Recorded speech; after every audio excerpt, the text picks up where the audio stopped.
हिमवन में कभी दो वानर बंधु रहते थे। बड़े का नाम नंदक और छोटे का नाम चुल्ल नंदक था। वे दोनों वहां रहने वाले 80,000 वानरों के मुखिया थे। एक बार वे दोनों वानर बंधु अपने साथियों के साथ कूदते फांदते किसी दूरस्थ वन में चले गए और अपने साथियों के साथ नए नए की के फलों का आनंद लेते रहे। उनकी बूढ़ी मां भी थी, जो वृद्धावस्था में कूद फांद नहीं कर सकती थी, इसलिए वह हिमवा के वन में ही रहा करती थी। दोनों ही वानर बंधु अपनी माता का भरपूर ध्यान भी रखते थे, अतः वे नए वन से भी अपने अनुचरों के हाथों अपनी माता के लिए फलादि भिजवाते रहे। कुछ दिनों के बाद जब दोनों वानर बंधु हिमवा स्थित अपने घर पहुंचे, तो उन्होंने अपनी माता को कंकाल के रूप में पाया। वह बिल्कुल हड्डी की ठठरी बन चुकी थी। उसने कई दिनों से कुछ भी नहीं खाया था। उनके द्वारा भेजे गए फल भी उस बूढ़ी और रुग्ण माता तक नहीं पहुंचा थे, क्योंकि साथी बंदरों ने वे फल रास्ते में ही चट कर लिए थे। अपनी माता की दयनीय दशा को देखकर उन दोनों बंदरों ने शेष बंदरों से दूर रहना उचित समझा और अपनी माता के साथ एक नए स्थान पर डेरा डाला। उनके द्वारा भेजे गए फल भी उस बूढ़ी और रुग्ण माता तक नहीं पहुंचा थे, क्योंकि साथी बंदरों ने वे फल रास्ते में ही चट। एक दिन उस वन में एक शिकारी आया।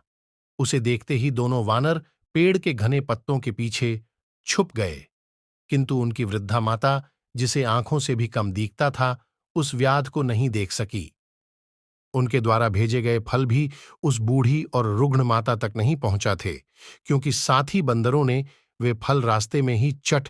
एक दिन उस वन में एक व्याध एक ब्राह्मण था, जो कभी तक्षशिला के विश्वविख्यात गुरु पराशरीय का छात्र रह चुका था, किंतु अपने अवगुणों के कारण वहां से निकाला जा चुका था। जैसे ही व्याध की दृष्टि बूढ़ी बंदरियां पर पड़ी, उसने उस पर तीर से मारना चाहा। अपनी माता के प्राणों की रक्षा हेतु नंदक कूदता हुआ व्याध के सामने आ खड़ा हुआ और कहा, हे व्याध, तुम मेरे प्राण ले लो, मगर मेरी माता का संहार न करो। व्याध ने नंदक की बात मान ली और एक ही तीर में उसे मार डाला। दुष्ट व्याध ने नंदक को दिए गए वचन का उल्लंघन करते हुए फिर से उस बूढ़ी मरकटी पर तीर का निशाना लगाना चाहा। इस बार छोटा भाई चुल्ल नंदक कूदता हुआ उसके सामने आ खड़ा हुआ। उसने भी अपने भाई की तरह व्याध से कहा, हे व्याध, तू मेरे प्राण ले ले, मगर मेरी माता को न मार। व्याध ने कहा, ठीक है, ऐसा ही करूंगा।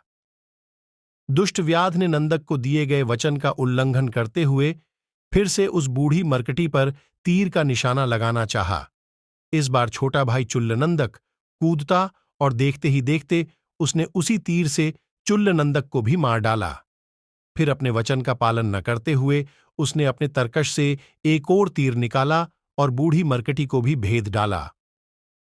3 बंदरों का शिकार कर वह व्याध बहुत प्रसन्न था, क्योंकि उसने एक ही दिन में उनका शिकार किया था। यथाशीघ्र वह अपने घर पहुंचकर अपनी पत्नी और बच्चों को अपना पराक्रम दिखाना चाहता था।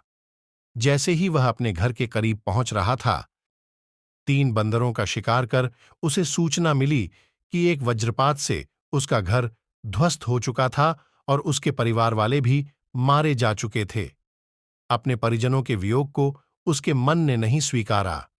फिर भी विस्मय और उन्माद में दौड़ता हुआ वह अपने तीर, शिकार व अपने कपड़ों तक छोड़ जैसे ही अपने जले हुए घर में प्रवेश किया, तो एक जली हुई बौंस भरभराकर गिर पड़ी और उसके साथ उसके घर के छत का बड़ा भाग ठीक उसके सिर पर गिरा और तत्काल उसकी मृत्यु हो गई। बाद में कुछ लोगों ने उपर्युक्त घटना चक्र का आंखों खा वृतांत सुनाया। उनका कहना था कि ज्यों ही व्याध ने अपने घर में प्रवेश किया, धरती फट गई और उसमें से आग की भयंकर लपटें उठीं, जिसमें वह स्वाहा हो गया। हां, मरते वक्त उसने तक्षशिला के गुरु की यह बात अवश्य दोहराई थी।